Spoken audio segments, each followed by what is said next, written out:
Fala aí galera, essa é a videoaula sobre Android. Falaremos sobre sua história, instalação dos componentes e o primeiro Hello World.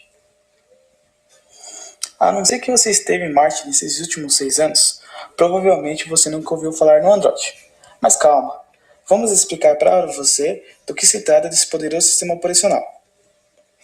Android é um sistema operacional baseado no núcleo Linux para dispositivos móveis, desenvolvido pela Open Handset Alliance, liderada pela Google. Segundo a Google, aparelhos com sistemas operacionais são ativados todos os dias, sendo utilizado por grandes fabricantes de celulares como HTC, Samsung, Sony, Motorola e LG, entre outras marcas. A história do Android começou em 2005. A Google desejava lançar um aparelho com serviços baseados em localização, mas não possuía tal plataforma para isso. Então, em 2005, adquiriu a Android Inc. Era uma pequena empresa no Palo Alto, na Califórnia, que desenvolvia uma plataforma de celulares baseada em Linux.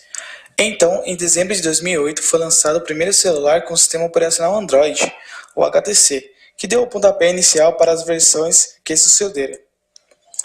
Depois dos smartphones vieram os tablets, já com a versão 3.0 do Android. Assim, o Android fez crescer essa avalanche de smartphones no mundo, possibilitando a comunicação e uso de aplicativos de um jeito inovador e diferente. Algumas principais características do Android é a máquina virtual Dalvik. Ela é uma máquina virtual escrita em Java, que ela lê e compila as aplicações em bytes, permitindo que assim crie uma máquina virtual do tipo Linux dentro do Android. Hoje em dia, o Android está mudando essa máquina virtual. Eles desenvolveram uma nova chamada ART, Android Runtime, que promete optimizar o carregamento de aplicativos. O Android ART está disponível apenas para o Android 4.4, KitKat e superiores. Outra característica do Android é o armazenamento de dados. Foi criado então o padrão SQLite, que é um mini banco de dados para o armazenamento dos dados no smartphone. As versões do Android são a 1.0, que foi lançada em 2008. Logo após alguns meses foi a 1.1, em fevereiro de 2009. E a 1.5, em abril de 2009, que aí começaram a dar nomes de doces. Essa chama Cupcake. Em 2009, em setembro, foi lançada a 1.6, a Donut. Depois mudaram já de versão com algumas particularidades, que foi a 2.0 e a 2.1, chamada Eclair. A grande e mais conhecido 2.2, chamada Froyo, e o Gingerbread, que é o 2.3, que é utilizado ainda em mais da maioria dos smartphones Android. O 3.0 e 3.2 é o Honeycomb, lançado principalmente para tablets. Depois, em outubro de 2011, foi lançado o 4.0, o Ice Cream Sandwich. Logo após as versões 4.1, 4.2 e 4.3, que é o Jelly Bean, lançado em 2012. E o KitKat 4.4, lançado em 2013. E agora estamos aguardando o lançamento oficial do Android L, que é a última versão lançada.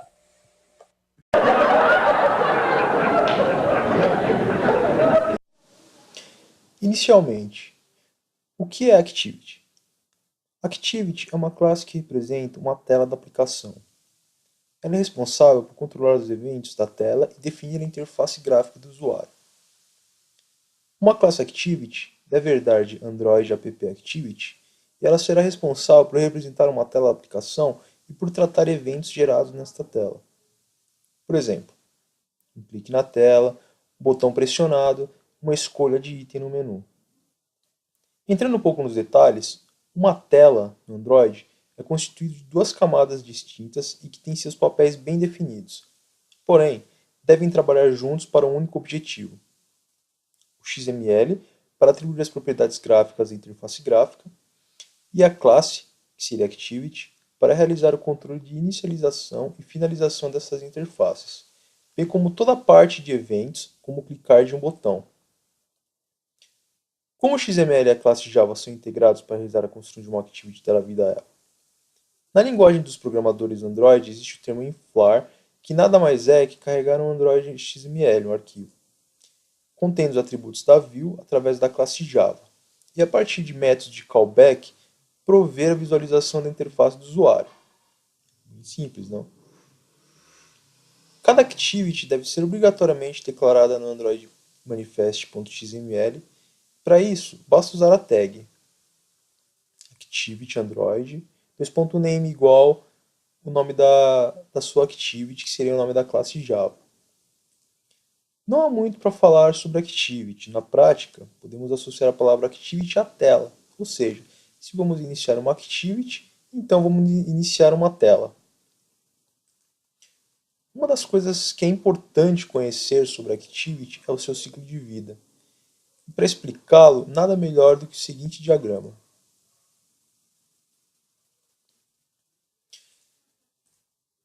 Os quadrados cinza representam, no caso, seriam os métodos que são chamados de acordo com cada etapa do ciclo de vida da activity. E vamos começar explicando estas etapas. O onCreate é a primeira função a ser executada quando uma activity é lançada. Geralmente é responsável por carregar os layouts XML e outras operações de inicialização, executada somente uma vez durante a vida útil da activity. Logo abaixo do onCreate temos a onStart, que é chamada imediatamente após a onCreate. Tá? Lembrando que essas chamadas não são feitas pelo desenvolvedor. O desenvolvedor não precisa realizar a chamada dos métodos, elas são chamadas de callback, realizadas pelo próprio sistema operacional. Tá? O próprio Android realiza essas chamadas. Também quando uma activity que estava em background volta a ter foco. Caso era chamada após onCreate, ou quando uma activity que estava em background volta a ter foco. Logo abaixo há um resume. Assim como a onStart é chamada na inicialização da activity, logo após a própria onStart. Também quando uma activity volta a ter foco. Qual a diferença entre as duas? A onStart só é chamada quando a activity não estava mais visível na tela e volta a ter o foco, enquanto a onResume sempre é chamada nas retomadas de foco. A onPause, que é a primeira função a ser invocada quando a activity perde o foco, ou seja, quando há uma troca de tela, a onPause é chamada para a activity que ficou, no caso, a troca de tela deu início a um novo ciclo de vida, certo? A onCreate, a nova activity que foi chamada, ela inicia pela onCreate, e a que ficou, ela chama onPause, ela fica em standby, ela fica aguardando alguma outra ação para retornar. Né? Ou seja, uma outra activity que vem à frente. Na onStop, análoga a onPause, só é chamada quando a activity fica completamente coberta por outra activity, que não é a mais viável. No caso, a onPause, que é chamada quando uma outra activity é chamada no lugar da outra. A onDestroy, que é a última função a ser executada, depois dela a activity é considerada morta, ou seja, não pode mais ser relançada. Se o usuário voltar a requisitar essa activity, outro objeto será construído. E é um restart que é chamado imediatamente antes da onStart, quando a activity volta a ter o foco depois de estar em background. Ou seja, se ela estava em onStop ou onPause, quando ela retorna, ela chama onStart e volta à sua atividade normal. Outro conceito muito importante que todo desenvolvedor Android deve conhecer são as intents. Né? Uma intent, traduzido, seria uma intenção, uma descrição abstrata de uma operação a ser executada. Ela pode ser utilizada para iniciar uma activity, ativar um broadcast, enviar uma mensagem para uma aplicação que roda em outro processo, etc. Uma intent faz parte da arquitetura do Android, é um conceito básico que deve ser dominado por todos. Okay? Todos devem saber o que é uma intent, todos que querem aprender a desenvolver para o Android. Sendo assim, em uma linguagem mais humana, uma intent representaria uma mensagem, um pedido, né, uma intenção que é encaminhada ao sistema operacional, que é encaminhada ao sistema operacional Android. O sistema pegará a mensagem, verificará qual a intenção da mensagem e tomará uma decisão que pode ser desde abrir uma página web, fazer uma chamada telefônica ou iniciar uma activity. Resumindo, podemos criar a intent e disparar. O sistema tomará as devidas providências e fará o retorno para o usuário. Ou um pedido em background também, que o usuário nem vai notar que foi realizado, né, no caso. Olá, agora nós vamos ver como realizar uma instalação de um ambiente Android, onde você vai fazer os seus códigos e também fazer a sua aplicação rodar. Então, a primeira pergunta é: onde eu posso fazer o meu aplicativo? O que vamos mostrar aqui para vocês são dois ambientes, né? O mais conhecido como é o Eclipse e o outro é o Android Studio. Com isso, vem a outra dúvida: se é muito difícil fazer essa instalação e ter que seguir muitos passos para conseguir instalar. De certa forma, não é tão usual fazer a instalação, mas também não é tão difícil se seguir todos os passos corretamente. Eu posso também testar um aplicativo? Sim, aqui nesses dois ambientes você vai poder testar.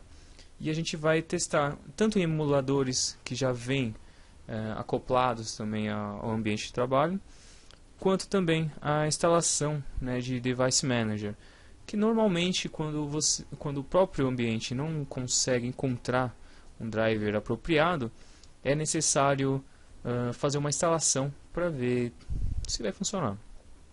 O primeiro passo é fazer o download, né, do seu ambiente de trabalho. Então vamos procurar por Eclipse Android Bundle, que é o pacote, né, o Eclipse com todos os pacotes do Android, menos o que não é utilizado, né, toda a parte de Java que não é utilizado, ele já vem todo configurado para receber o Android. Se você estiver usando o Windows, ele vai aparecer aqui como Windows, tá? Se estiver usando o Linux, vai aparecer com Linux, vai baixar um .deb. Então aqui vou clicar no Windows para vocês verem como que é. Vai aparecer os termos de utilização, terá que aceitar e escolher, né, se é 32 bits ou 64 bits. E clicar, né, para fazer o download. Perceba que vai ser um .zip e vou só cancelar porque eu já tenho baixado aqui no meu computador. Quando você extrair, né, esse .zip, você vai ver um pacotinho que tenha todos os itens necessários para rodar no seu ambiente. O Eclipse e o SDK. Esse SDK aqui, Manager, é aonde você vai baixar as atualizações e os pacotes necessários para rodar o Android nesse Eclipse. Aqui, ele não está selecionado. Provavelmente ele vai selecionar os mínimos de pacotes para rodar o Android corretamente. Ele já vai vir selecionado. Se não houver selecionado, selecione o que você desejar, né, o que você acha melhor para fazer o desenvolvimento.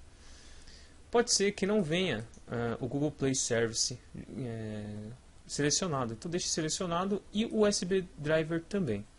O Google Play Service ele vai servir para você utilizar mapas, o GPS, serviços da Google mesmo. E o USB Driver vai servir para você conseguir associar, né, o seu celular com o Eclipse para conseguir fazer o teste, né, dos seus aplicativos no próprio celular. Clicando em Install, ele vai começar a baixar, né, todos os aplicativos. Pode ser que ele peça uma ou outra confirmação para baixar. Não se assuste, porque normalmente quando é a primeira vez ele demora um pouquinho, porque depende muito da sua conexão e do tamanho também do arquivo. Vamos abrir lá o Eclipse para vocês verem que não é muito diferente do usual. Pronto. Então o Eclipse é bem parecido.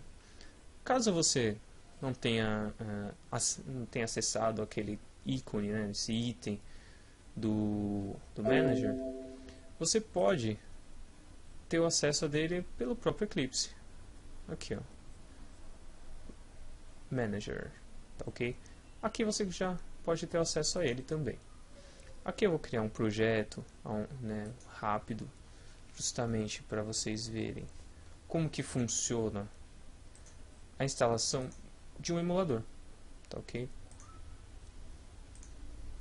Vamos lá, finish, pronto.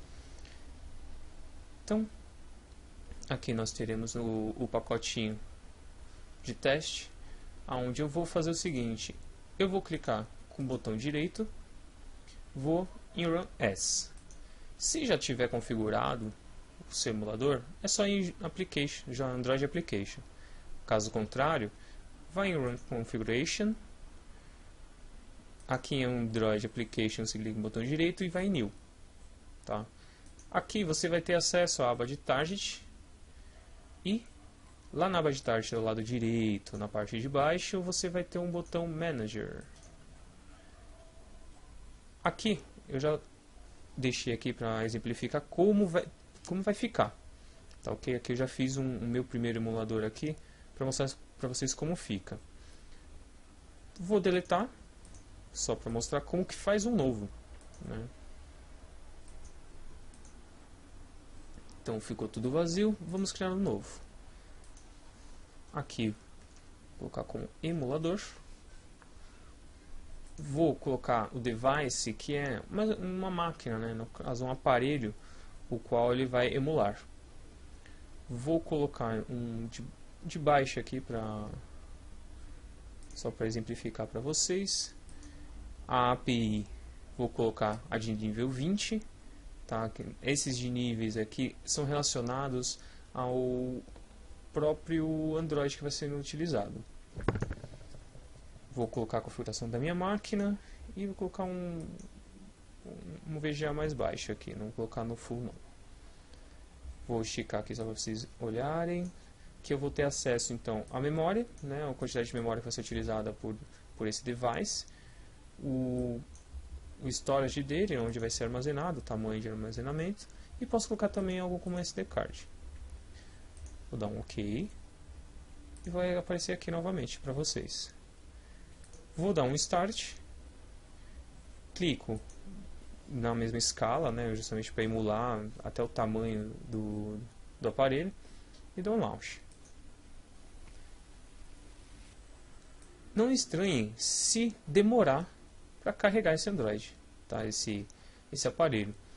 Como o Android é embarcado, então a interpretação, né, da emulação, ela demora um pouco até para iniciar, tá ok? Não fiquem assustados. E aqui você já vai poder rodar então o seu aplicativo. Por enquanto está abrindo lá o Android, né? Tá aqui abrindo, não se assustem pela demora. Eu vou mostrar para vocês como fica o Android Studio.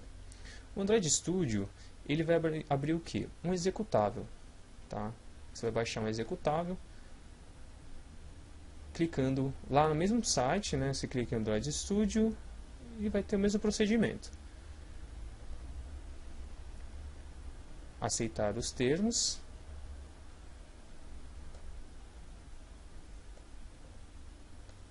E clicar para baixar. Então é executável. Vou cancelar porque eu já tenho esse executável e vou mostrar para vocês como que é simples fazer a instalação do Android Studio. Vamos lá, o Downloads, tem aqui permissão de administrador, como no Windows, então ele é um wizard. Então Next, coloquei aqui só para mim, Next, coloco lá o endereço, né, do destino do arquivo, Next novamente, e pede para instalar. Pronto. Quando estiver instalado, se for Windows 7 para trás, provavelmente ele vai fazer um atalho aqui. No caso do Windows 8, não se assuste se ele desaparecer, né? Vá à procura dele mesmo. Então, clicando, né, para pesquisar, eu consigo o Android Studio, tá ok? Vamos abri-lo para vocês olharem como que é. Ele é muito parecido com Eclipse em muitas coisas, tá? Em sua aparência e tudo mais.